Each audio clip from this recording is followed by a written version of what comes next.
So, as a lot of you guys may be aware, NetEase has been in the news lately for the past few days because of their decision to let go of the Seattle studio that was tied to Marvel Rivals. It was a big news segment, and everybody was wondering what the hell is going on over at NetEase and Marvel Rivals. And then we found out it was just a team of six, blah, blah, whatever. It ended up being a smaller story overall, but it got people talking. Well, apparently now it looks like NetEase Studios is going to be letting go potentially of other studios that are tied to them as well, because they're reportedly seeking buyers for these studios. And it looks like at this point, NetEase and other Chinese companies, like I've said before in many videos prior, they are selling off their Western studios because they deem them no longer necessary.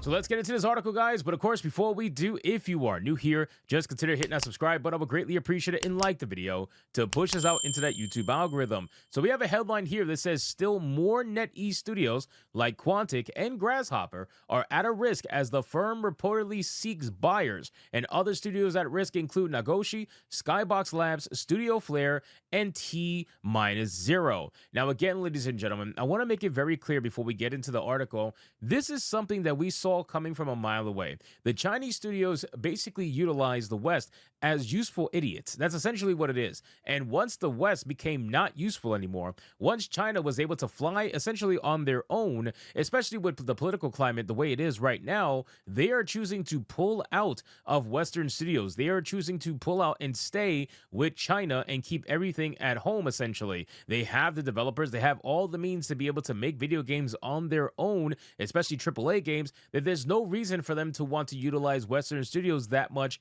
anymore. Some of them still do, for the most part, but there's a lot that aren't, and there's a lot that are actually pulling out, and Tencent is one of them too. It's Tencent, it's NetEase, all these guys are doing this. They're getting rid of their Western studios. But anyway, NetEase is reportedly pulling back on its international game investments. The Chinese megacorp Backtrap commenced at the end of last year when it cut jobs and or paused productions at Worlds Untold, Jar of Sparks, and Liquid Sword. But now GameFile reports that the company is actively shopping around more of its non-Chinese studios in the hope of a divestiture. Now, again, I'm not surprised by this in the slightest. I'm sure they are going to sell off the majority of their studios that are considered to be Western for the most part, and they're going to try to keep everything at home. You know, anything that doesn't sell, they're getting rid of. It doesn't matter. That's how the Chinese are.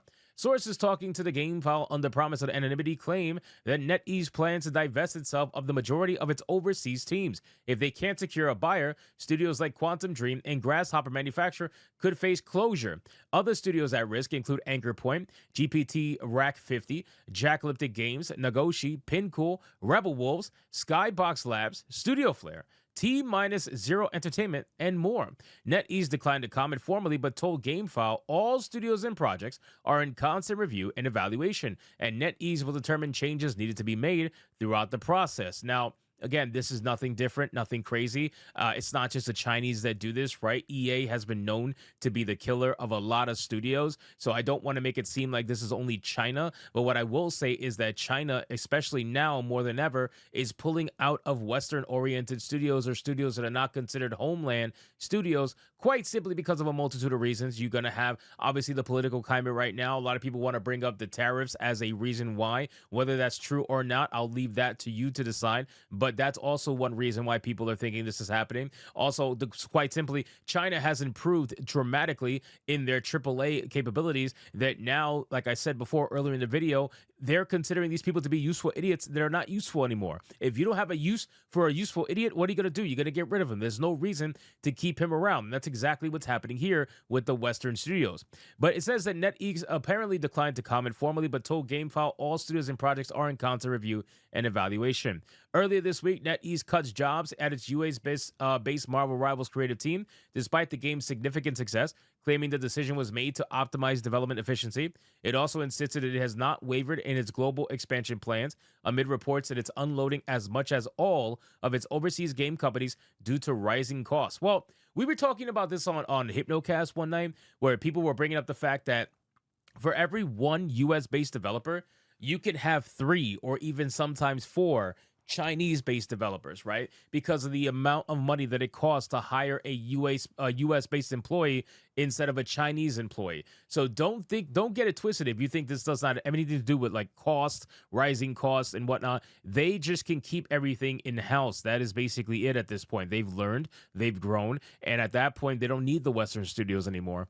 Yesterday, Matt reported that Marvel Rivals, which has been a huge success for publisher NetEase since its launch last year, reportedly almost didn't make it to release as its CEO objected to paying Disney for the use of its characters. These people are so cheap, they didn't even want to pay for the Marvel characters. Which, listen, I get it. I mean, we just covered a story about how there was a Chinese knockoff company literally stealing Pokemon assets and selling it as a totally different game.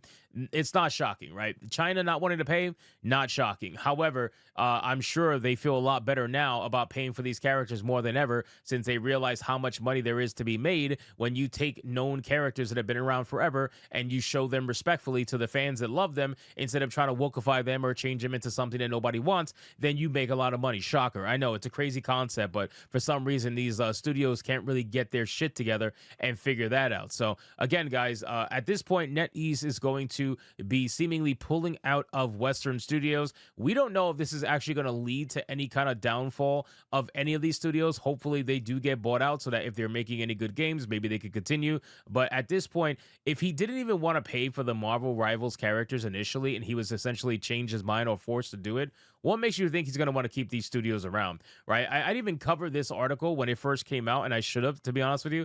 But it says Marvel Rivals was reportedly almost canceled at one point because NetEase objected to paying Disney. Company explored using its own characters. I'm telling you right now, if Marvel Rivals came out as something totally different that wasn't based off of the actual characters that Disney owns, they would not have been nowhere near as successful. Not even close. You might as well not even been bothered. I guarantee you, this is only successful for two reasons. Number one, they are characters that people know and love. And number two, they are the versions of themselves that people know and love. They are not the modern woke MCU versions of these characters. These are the actual comic book characters. When you get Venom, you're getting super muscular, insane Venom, right? You're not getting the watered down version of Venom in the movies. When you get Carnage, when you get any of these characters, Spider-Man, you're getting actual Spider-Man. You're getting Peter Parker, not Peter Darker, right? When you get Storm, you're getting beautiful Storm. You're not getting non-binary Storm. When you get Scarlet Witch, you're getting the actual real Scarlet Witch,